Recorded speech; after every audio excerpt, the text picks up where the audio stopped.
This is the Louie Tee Network.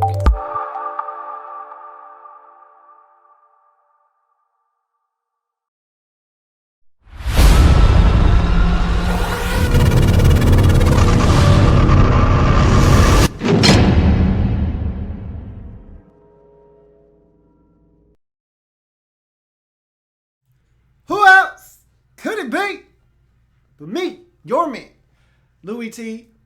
Welcome to Lockdown Coverage, week number 6 in the National Football League. The Oakland Raiders taking on the Kansas City Chiefs. AFC West, family business. If these two teams said they ain't did it, then they ain't did it. But if they did, well, that's family business. Big matchup in the division. I was actually on the program Will to Win. Love that show. It's a Raider-based show. Two huge Raiders fans holding it down for that fan base. Really getting in depth with the Raider content. And I told them that I thought the Chiefs would win this game. Thought it would be a little bit closer than what it was. But I thought the Chiefs would win this game. Andy Reid is outstanding coming off of bye weeks. But not only that, I think the Chiefs are a bad matchup for the Raiders because the Raiders are a feast or famine football team. And I told you that, and I've been singing those same words all season long. And I told you specifically last week that that time was going to run out against the Kansas City Chiefs. We'll talk about all of those things in this breakdown. But before we get to any of that, welcome to the Louie Tee Network. If this is your first time here, welcome. And subscribe to the Louie Tee Network for more great content in 2016 and beyond. I'm also on Twitter. Follow me on Facebook. In the Lab Room is the Facebook page. So give me that thumbs up there. On Twitter, if you happen to be watching this while I'm doing this video and you're on Twitter at the same time, hashtag LouieTeeLive to have your comment read at the end of this breakdown. If you happen to be watching on YouTube and you're in the chat discussion box, use the hashtag LouieTeeLive to have your comment read at the end of this breakdown. Sound good enough? Let's move on to the main event this evening, all right? Likes, dislikes, banana in the tailpipe for the Oakland Raiders and the Kansas City Chiefs. Big win for the Kansas City Chiefs in this game. I'm going to talk about why, how, and what this means for both teams moving forward. We start with the likes for the road team, and of course, that being the Kansas City Chiefs in this game. First half likes. Interception by Marcus Peters. He's the Kansas City thief for a reason. I love MP Double Deuce. He's a guy that gets the job done, and he had a really good game, and he left early. We'll talk about that a little bit later on, but made his presence felt before he departed, and huge play early in this game. Raiders had a little bit of momentum, able to wrestle it away, making a huge play there, and that got the ball rolling for the Chiefs in this game. After that interception, I thought they got the momentum, and they never let it go in this football game. Running game and the accuracy of Alex Smith are my final likes of the first half. Man, the Raiders got a heavy dose of Spencer Ware. And really, they came with a three-headed monster, but the main attraction, the main event was Spencer Ware, and he was wearing the Oakland Raiders out. Spencer Ware gave it to the Raiders big time. They sprinkled in a little bit of JC, Jamal Charles, and a little cherry on top was Charkandrick West. But for the most part, the hammer was the back known as Spencer Ware. And like I said, he was wearing the Oakland Raiders out in this game. They could not stop him, whether he was catching it out of the backfield, running the football. He was a load to bring down, tough to tackle in that kind of environment with those conditions. It just made it harder to tackle a guy that's already slippery as it is.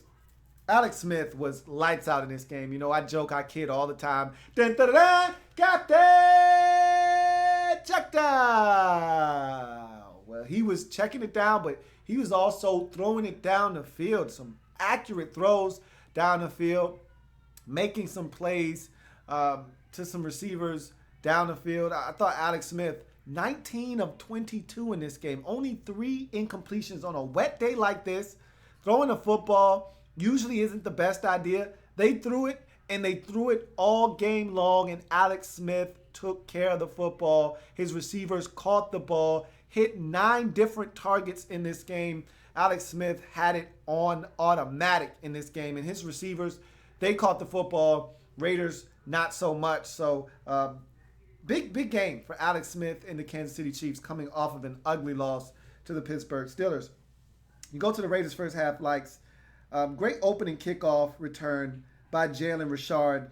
And that led to a Derek Carr touchdown to Andre Holmes in the back of the end zone. This is a big play by Jalen Richard to get the thing started off the right way. Big return, gives your team some great field position. Again, nasty, muddy conditions. It's raining. You want to shorten the field as much as possible. And so any lift you can give your offense, by all means, knock yourself out. Jalen Richard having that huge return was exactly what the Raiders needed at the time. Big return by him. Andre Holmes with a nice catch in the back of the end zone. Great play. Good throw by Carr. Even better catch by Andre Holmes to get his feet down in the back of the end zone or a knee down in play. And got the Raiders on the scoreboard first. So great open to the game for the Raiders. I know a lot of Raiders fans probably thought business as usual. We about to go do these boys. But that would be the start and the end of the scoring for the most part in this game. Raiders would tack on a field goal a little bit later on in the game. But for the most part, that was going to be all she wrote in terms of scoring in this game for the Raiders. That would be their first and last trip to the end zone on that afternoon. Amari Cooper. When the ball's in the sky and your QB needs a guy, it's somebody. He was tremendous in that first half. I mean, he caught everything. At one point, he was 7 targets, 7 catches for 93 yards. Amari Cooper was a magnet with the football, to the football in the first half of this game. And I thought this was going to be something that continued throughout the entire game, but that was not the case. He was not as effective in the second half, which is strange because the rain actually let up for much of the third and some of the fourth, and he wasn't a factor in the second half of this game. And maybe some of that has to do in part with the Chiefs controlling the clock, running the football, but some of it also has to do with just him not getting the football.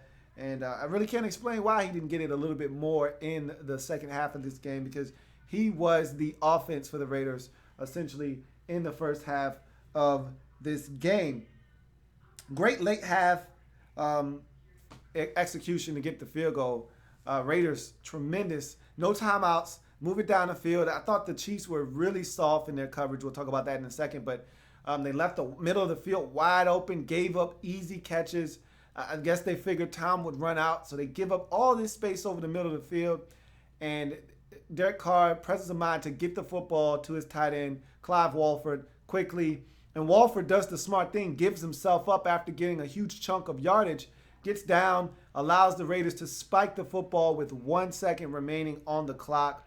They're able to get Seabass out there, and he knocks home the field goal to end the half at 10-13. So that was a big play at the time for the Raiders, getting that field goal to cut the deficit to just 3. You move on to the first half dislikes for both teams. A missed extra point by Cairo Santos as we get back to the Chiefs. In these type of situations, you always feel like, and really in any game, you miss an extra point as a fan, the first thing that comes to mind is that extra point is going to come back to haunt us. But in a game like this where the weather conditions are not ideal and you don't expect a ton of points to be scored, that definitely crossed my mind seeing that. I'm like, man, that could be very costly. But the Chiefs dominated this game and made that missed extra point a moot point. But you want to get all the points you can get. That was a big miss by Kairos Santos. He also missed a 38-yard field goal. So in all actuality, the Chiefs dominated that first half and could have been up more than the 13-10 mark that they were up. They could have been up 17-10, and the Oakland Raiders missed a field goal as well in the first half. So it's not like the Raiders didn't have opportunities that they missed in this game, but you definitely want to take advantage of all your opportunities. They didn't do that in the first half. left some points on the scoreboard. And then giving up the late field goal, I talked about that already, but the Chiefs were way too soft in their coverage at the end of the half. The guys were playing way too far off. I understand Raiders don't have any timeouts, but you don't want to give them that much space. It backfired as they were able to complete the pass, get up the field, get down, and then get the spike off with 1 second left to get Seabass and the field goal unit out there to kick it through the upright. So I just thought that was a poor way to defend. You had been doing a great job of defending all half. While it be soft in this particular sense, if you want to do that on the outsides, by all means, knock yourself out. But over the middle, I know the key there is, you don't want them getting out of bounds, yada, yada, yada. I get that. But you gave up too much space and allowed the Raiders to get into field goal range and then still have enough time to spike the football. You go to the Raiders' first half dislikes. Derek Carr underthrows Krabs and is picked off by Marcus Peters. He had him. Double move. Marcus Peters, he bit the bait. And Krabs had him beat. Derek Carr, under duress, however, was not allowed to step into that throw. And on this particular day, with the field conditions and the ball being a little slick, wasn't able to get on that throw as much as he would have liked to. And that ball was severely underthrown, and it was picked off by the Kansas City Thief, Marcus Peters. And that, to me, got the ball rolling, set off a chain of events that would allow the Chiefs to take full control of this game. They would march the football right down the field, get in the end zone, and to me, they never, ever looked back after that interception. Missed 51-yard Seabass field goal. It seems like every missed Seabass field goal starts with a high snap by Kondo. I hear the commentator say, and it's a high snap. And when he missed the field goal earlier in the season, and I want to say it was against Atlanta, it was a high snap by Kondo. And this is something that I feel like Kondo's got to clean up. And I don't know if that's exactly why he missed. Again, the temperatures were not ideal, the field conditions weren't ideal. But at the end of the day, got to have a clean snap and a clean hold. And that operation was not clean on that particular setup. And I think it might have cost the Raiders 3 points there. And not only did it cost the Raiders 3 points, you miss a 50-plus yard field goal, you're giving up some great field position. And off that field position, it leads to a Jamal Charles 4-yard touchdown run. So the Chiefs taking advantage of Raider mistakes. They throw the interception. Chiefs turn that into a touchdown. They miss the field goal, get great field position. Chiefs turn that into a 4-yard Jamal Charles touchdown run. Can't make mistakes against good football teams. They're going to make you pay for those mistakes. And the two Raider losses this season against two good football teams that didn't turn it over a bunch. And I talked about that earlier in the week, how the Raiders needed to force turnovers because this defense isn't that good. We saw the run defense pop its head up again in terms of the problems with that rush defense. The Chiefs took full advantage of that on this nasty, wet day. They pounded the rock on the Raiders, and the Raiders had no answer for the Chiefs' rushing attack, nor did they have any answer for Alex Smith in the passing game. Again, this Raiders defense struggling to get stops, which allows teams to put points up on the scoreboard. 4th and 5 attempt missed after Seth Roberts' drop on 3rd down.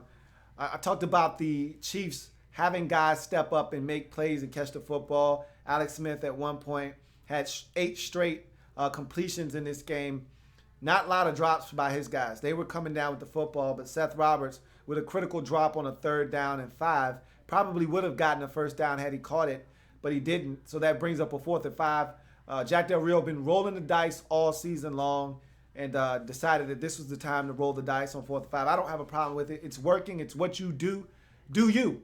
And he did that and came up short on 4th and 5. And, again, giving away some great field position to the Kansas City Chiefs in that situation. Just a lot of missed opportunities for the Raiders in the first half.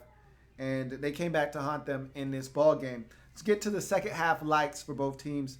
Opening drive of the second half for the Kansas City Chiefs. Big Spencer Ware run down the sideline sets up a Dontari Poe touchdown. My goodness. Chiefs getting a little freaky out there, putting the big man behind a couple of lead blockers, throws him a screen. In this kind of element, in these elements, in these kinds of conditions, they're throwing a football to a 330-plus pound man who snatches the football out of the air and power drives his way into the end zone. It was a sight for sore eyes. I loved every second of it, allowing a big man to get in the end zone, and they worked on that one. They couldn't wait to bust it out, and it was ultra effective in this game. Wow. Dontari Poe getting a taste of the end zone with a 1-yard touchdown plunge. You go to the next, Tyreek Hill with a 50-yard punt return, and I've talked about this guy and the explosiveness that he brings to the table and how dangerous he is when he has the football in his hands. You saw it firsthand on that punt return, reversing field, getting all the way to the outside, and if not for a Raider defender clipping his ankle, this man is gone. And I mean gone outside. No one lays a finger on him. A great tackle by whomever that Raider was just to get a piece of the man's ankle because he was turning on the afterburners and no one was going to touch him. I still think he's the fastest guy in the NFL right now, and I think that play is further proof that I don't think there are many guys in this league that can match his speed one-on-one. This guy can move, and he was motoring on that return. Leads to a 23-yard Cairo Santos field goal to add to the Chiefs' lead of 20-10, now 23-10 after the field goal. D. Ford forces a fumble recovered by Tamba Hali. Huge day for D. Ford. Had 2 sacks in this game. That forced fumble of Derek Carr was a huge play. Raiders, if they were going to ever make a charge and a push to get back into this game, they would have needed some points right there, preferably a touchdown, and a 2-point conversion wouldn't have hurt because I believe the score might have already been 26-10 at that time. But in any event, a touchdown was necessary there. And to get that fumble, have it recovered by the Chiefs, that basically was the nail in the coffin as he was able to get to Carr as he was flushing out of the pocket and get the football out of his hands.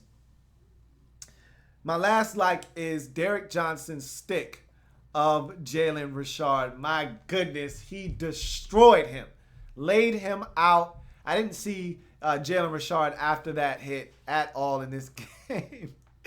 He got plastered, and DJ finished the job there. That was the exclamation point on this Chiefs victory right there. He absolutely floored Jalen Richard. You go to the Raiders' lights in the second half, and I don't have any.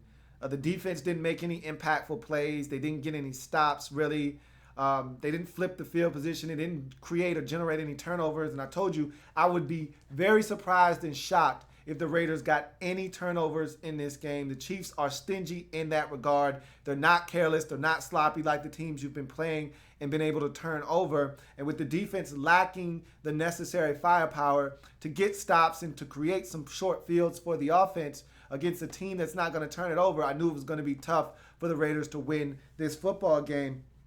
And so the defense didn't do anything to really move the needle in this game. But the offense was surprisingly stagnant in the second half. Outside of the one drive that resulted in the fumble by Derek Carr, this offense did much of nothing in the second half. Amari Cooper was non-existent. The run game was the run game, which is usually a minimal factor in Raider games most weeks. And so the lack of any kind of consistency offensively, coupled with no turnovers generated by this defense, is the basis for no likes in the second half of the game for the Oakland Raiders.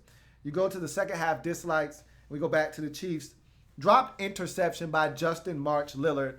An opportunity. I say Derek Carr, just about every game is going to give you maybe one opportunity if you're lucky. He'll give you one opportunity to pick him off. He was picked off in the game by Double Deuce MP, the Kansas City Thief, Marcus Peters. But he gave another opportunity out to Justin March Lillard. He's a linebacker, so, I mean, can't beat the guy up too much. Wet, nasty conditions, throws the ball right at you. He wasn't ready to make a catch on it. And he's not a receiver, so hit him right in the hands. He dropped that interception opportunity. And then Marcus Peters getting a concussion. I told you earlier that he did not finish this game, left early. Tried to put a shot on Michael Rivera, and in the process hurt himself. Ended up knocking himself out of the game with a concussion. Hopefully, he'll be able to clear the concussion protocol and get back onto the field, because he's a big part of what they do in that Chiefs secondary. They got a big test coming up in the New Orleans Saints. If he doesn't play, it could be a long Sunday next week versus the Saints and that high-powered, high-octane offense featuring Drew Brees. You go to the Raiders and their second half dislikes. It's the Derek Carr fumble. I'm not going to beat the Raiders up for their defense or lack thereof. We knew what they were about coming into this game, and a lot of the damage done to them was on the ground. They did give up some passes. Their inability to get off the field on third downs, their inability to stop the pass in this game. Like I said, Alex Smith, 19 of 22, only 3 incompletions on the day. He shredded this Raiders defense. Nothing new there, so I don't really need to harp on that. But the fumble by Derek Carr was impactful, because that was the last gasp, that was the last-ditch effort there to come back in this game and make it a ball game. And maybe if things get a little tight, maybe you do get a turnover from the Chiefs, who start pressing. But after that turnover forced by D Ford, that essentially put this game on ice, and the Chiefs coasted to a 16-point victory, 26-10. I don't know if the weather had a huge impact on this game from an offensive standpoint for the Raiders. Maybe they're better if this game is sunny and it's 67 degrees at kickoff and they're able to go out and execute offensively the way that they normally do. But I will tell you this much. That weather didn't help the defense at all, especially the run defense. This is the kind of game that's made for a gritty, tough, and nasty and physical team, which the Raiders are not. They're a finesse team. They're soft on the defensive side of football. They love to throw it. They don't run it. This was a game set up for the Chiefs to win, and that they did. And so, if this is a clear, sunny sky, the field conditions are right, it's not raining outside, maybe this is a different ball game. Who knows? But this was exactly what the Chiefs wanted. A wet, a nasty, a slick field where running was conducive, and the Raiders right now struggle to stop the run. And so this went right up the Chiefs' wheelhouse, into the wheelhouse and right up their alley. Raiders fall to 4-2 on the season with this loss, and they remain tied, waste a golden opportunity to take sole possession of first place with the Denver Broncos loss on Thursday Night Football.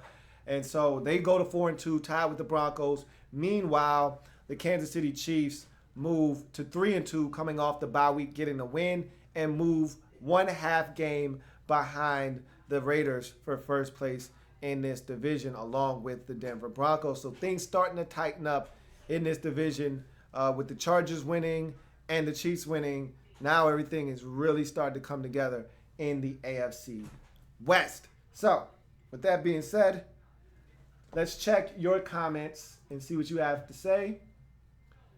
Exotic Rose says, this AFC West division is really tricky. Louie, who do you think has the best shot to get that dance ticket to the playoffs? I believe the Chargers can bounce back and win the division.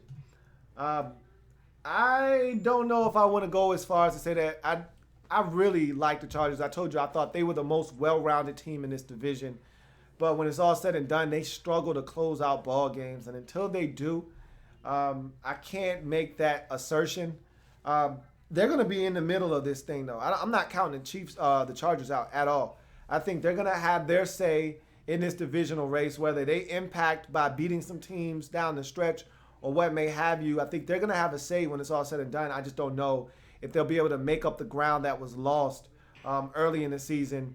But I tell you what, that win against the Broncos looms large, because now that gives you a potential tiebreaker over them if you were to finish tied. If you could sweep them over in Denver later on in the season. Now, you lost to the Raiders, and that was a golden opportunity to really do some damage.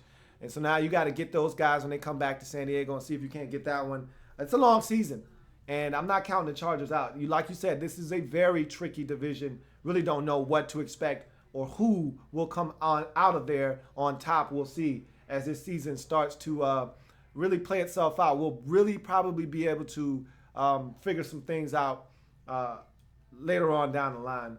Exotic Rose says, between Khalil Mack and Marcus Peters, who do you think is the better defensive player? I love MP, Double Deuce, Marcus Peters, but Khalil Mack is probably the better overall player. But if you're talking about the more dynamic playmaker, it's Marcus Peters, and it's not even close. But if you're talking about the better all-around player, it's Khalil Mack. The guy can stop the run, can get after the quarterback. He has the ability to do a number of different things, dropping the coverage. Great athlete. Khalil Mack, I think, is a better overall player. But if you're talking about playmaking ability, we've already seen it throughout his career and in his young career. The Kansas City Thief will own that conversation definitely, as he is a guy that can generate turnovers for that Chiefs defense. So that's going to do it for lockdown coverage in Week 6 of the Kansas City Chiefs and the Oakland Raiders. Thank you for joining me here on this program. If it happens in the National Football League, whether big or small, we cover it all here in the lab room. Come back and join me as I continue to break down anything and everything in the National Football League. I will see you guys a little bit later on. I got one more game to break on. I may do that at halftime of the Monday night game. We'll see what happens. But in any event, that game will be broken down. Falcons and Seahawks. I'll see you a little bit later on. Don't forget, Monday Night Football, overtime. Arizona Cardinals and the New York Jets. I'll see you after that game has met its conclusion. See you then.